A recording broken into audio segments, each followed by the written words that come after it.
A very good morning, students. As you all know that we were reading chapter number 4 of geography and the name of chapter is year, and our today's topic is temperature. So let's start. The temperature you feel every day is the temperature of the atmosphere. जो temperature students आप लोग feel करते हैं वो temperature किसका है?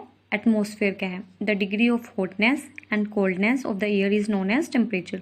जो degree होती है ना उसको मेज़र करने की, जैसे कि वो कितना हॉट है कितना कोल्ड है, उसको हम बोलते हैं temperature. The temperature of the atmosphere changes not only between the day and night but also from season to season.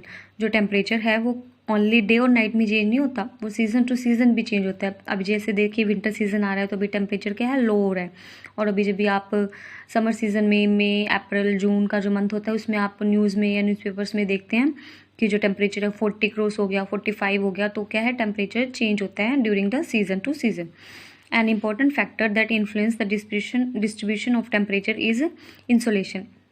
एक इम्पॉर्टेंट फैक्टर क्या है जो टेम्परेचर का डिस्ट्रीब्यूशन है वो किससे अफेक्ट होता है? इंसोलेशन से. इंसोलेशन क्या है? Insolation is the incoming solar energy intercepted by the earth. Insolation क्या है?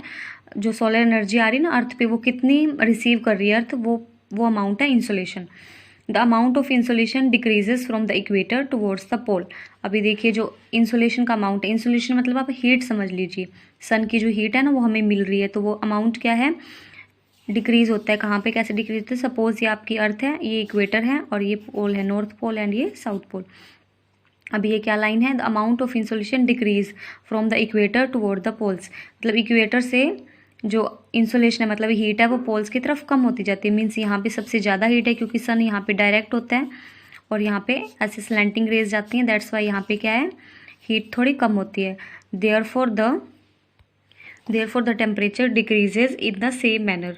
इसीलिए जो टेम्परेचर भी है इसी मैनर में डिक्रीज होता है. Now do you understand why poles are covered with snow. इसलिए आप अब समझ गए होंगे जो पोल्स है, जैसे नॉर्थ पोल है, साउथ पोल है, ये स्नो से कवर क्यों होते हैं? बिकॉज वहाँ पे हीट बहुत कम पहुँचती है. If the earth temperature rises to high it would become too warm for some crops to grow. अगर अर्थ का टेम्परेचर बहुत ज़्यादा हाई हो जाएगा तो ये बहुत हॉट हो जाएगा, कुछ क्रॉप्स है वो ग्रो नहीं कर पाएंगी. Temperature in cities is much higher than that of village. जो टेम्परेचर सिटीज़ में है वो ज़्यादा हाई होता है इन कंपेरिजन ऑफ विलेजेस में टेम्परेचर कम होता है. The concrete and metals in building and asphalt of roads get heated. जो कंक्रीट होता है, मेटल्स होता है वगैरह, ये सब रोड्स में जो लगा होता है ये सब डे में हीट हो जाता है. This heat is release during at night. और नाइट में ये हीट क्या है, रिलीज हो जाती है. Also the crowded high rise building of the cities trap the warm air thus the raise of temperature of cities. और जो क्राउडेड हाई राइज बिल्डिंग होती है ना, बड़ी बड़ी ऊंची ऊंची बिल्डिंग होती है सिटीज़ में, ये क्या करती हैं, वार्म एयर को कैच करके रख लेती है, कैप्चर कर लेती हैं. इसी वजह से जो टेम्परेचर है सिटीज़ का वो ज़्यादा होता है. Next topic is air pressure. You will be surprised to know that the air above us presses us with a great force on our bodies. आपको ये जानकर सरप्राइज होगा, आप हैरान होगी कि जो एयर हमारे आसपास है, ये ऊपर है, वो हमें प्रेस करती है बहुत ज़्यादा फोर्स के साथ हमारी बॉडीज़ को. However, we don't even feel it. लेकिन हमें ये फील भी नहीं होता कि हमें कोई जो एयर है वो प्रेस कर रही है. This is because the air presses us from all direction and our body exerts a counter pressure. ये इसका रीज़न ये है कि जो एयर है वो हमें सभी डायरेक्शन से प्रेस करती है और हमारी बॉडी उसके बदले में एक्सर्ट करती है, उतना ही प्रेशर एक्सर्ट करती है. मतलब बैलेंस रहता है, जितना हमें प्रेशर फील होता है उतना प्रेशर हम एक्सर्ट कर देते हैं अपनी बॉडी से. मीन्स बैलेंस बराबर रहता है. Air pressure is defined as, air pressure को कैसे डिफाइन करेंगे, the pressure exerted by the weight of air on the earth surface. इसी तरह से जो प्रेशर एयर एक्सर्ट करती है अर्थ सरफेस पे उसको हम बोलेंगे air pressure. As we go up the layers of atmosphere. जब हम ऊपर जाते हैं एटमोसफियर की लेयर पर, द प्रेशर फॉल्स रैपिडली. वहाँ पे क्या है, एयर प्रेशर कम होता जाता है. The air pressure is highest at the sea level. सबसे ज़्यादा एयर प्रेशर कहाँ होता है, सी लेवल पे. मतलब जहाँ जितना ज़्यादा नीचे उतना ज़्यादा एयर प्रेशर, और जितना ज़्यादा ऊपर जाएंगे उतना कम air pressure. And decreases with the height. और हाइट के साथ वो डिक्रीज होता जाता है. Horizontally the distribution of air pressure is influenced by temperature. अगर हॉरिजॉन्टली हम देखें उसका डिस्ट्रीब्यूशन है ना एयर प्रेशर का, वो किस पर डिपेंड होता है, टेम्परेचर ऑफ एयर. एयर का टेम्परेचर पर डिपेंड करता है. In areas where temperature is high the air get heated and rises.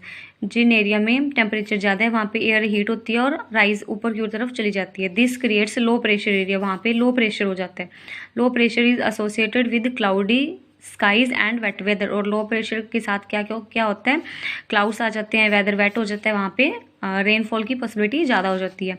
In areas having lower temperature, जहाँ पे टेम्परेचर लो होता है, एयर इज़ कोल्ड, वहाँ पे एयर ठंडी रहती है। इट देयरफॉर हैवी, और वो हैवी हो जाती है, मीन ठंडी एयर होती है, हैवी होती है। Heavy air sinks and creates a high pressure area, और वहाँ पे हाई प्रेशर होता है। मतलब जहाँ पे टेम्परेचर लो वहाँ पे प्रेशर हाई, और जहाँ पे प्रेशर हाई वहाँ पे temperature low. High pressure is associate with clear and Sunny sky, और हाई प्रेशर के साथ क्या होता है, क्लियर स्काई होते हैं, सनी स्काई होते हैं, रेनफॉल की पॉसिबिलिटी जीरो होती है। The air always moves from high pressure areas to low pressure area. Air कहाँ मूव करती है, हमेशा हाई से लेकर के लो प्रेशर एरिया में मूव करती है। Next topic is wind. The movement of air from high pressure area to low pressure area is called wind. जब मूवमेंट करती है ना एयर हाई से लेके लो प्रेशर एरिया में, उसको हम बोलते हैं wind. You can see wind at work as it blows dry leaves. आप विंड को देखेंगे कि वो ड्राई लीव्स को उड़ा देती है, down the payments and uproots trees, और पेड़ों को उखाड़ देती है, स्टॉर्म आता है जब। Some time when the wind blows gently you can even see it blowing away smoke और फाइन डस्ट। और कभी विंड है वो स्मूथली ब्लो करती है, जेंटली चलती है, तो वो क्या करती है, स्मोक उड़ाती है, धुआं, कोई फाइन डस्ट वगैरह ये सब भी अपने साथ उड़ाती है। At times wind can be so strong that it is difficult to walk against it. और कई बार क्या है, विंड इतनी स्ट्रॉन्ग होती है कि इसके अगेंस्ट हम इसके अपोजिट चल भी नहीं पाती हैं। If you must have experience it is not easy to hold an umbrella on a windy day. आपने ज़रूर एक्सपीरियंस किया होगा कि अम्ब्रेला को होल्ड करना भी बहुत मुश्किल हो जाता है विंडी डे पे, बट बहुत ज़्यादा हवा चलती है ना, तो हम अम्ब्रेला को अच्छे से होल्ड भी नहीं कर पाते। Think of some other example when strong winds have created problems for you.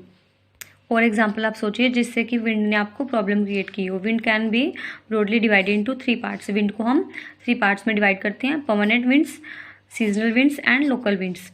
The trade winds westerlies and easterlies are the permanent wind. जो ट्रेड विंड्स होती हैं, वेस्टरलाइज होती हैं, ईस्टरलाइज होती हैं, इनको परमानेंट विंड बोलते हैं। These blow constantly through out the year in a particular direction. ये एक पर्टिकुलर डायरेक्शन में पूरे साल ब्लो करते हैं कॉन्स्टेंटली, बिना रुके हुए। ये होते हैं permanent wind, that's why their name is permanent, क्योंकि ये परमानेंटली कॉन्स्टेंटली ब्लो करती हैं। Second is seasonal winds. These winds change their direction if different season in different seasons. ये विंड्स क्या हैं, अपनी जो डायरेक्शन चेंज करती हैं डिफरेंट सीजन्स में। For example monsoon in India, जैसे मानसून आता है तो विंड साउथ से चलती हैं, और फिर रिटर्निंग मानसून आता है तो नॉर्थ से वापस साउथ की तरफ विंड्स आती हैं। Next is local winds. These blow only during a particular period of the day और year in a small area.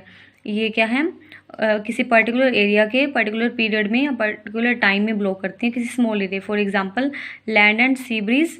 Do you recall the hot and dry local winds of northern plains of India. जो northern plain में drier होकर hot wind होती है ना, उसको हम क्या बोलते हैं, लू बोलते हैं। लू चलती है ना गर्मी में, उसको हम लोकल विंड बोलेंगे। Okay students, and I will wind up the reading here only, and next reading we will do next class. Have a nice day students.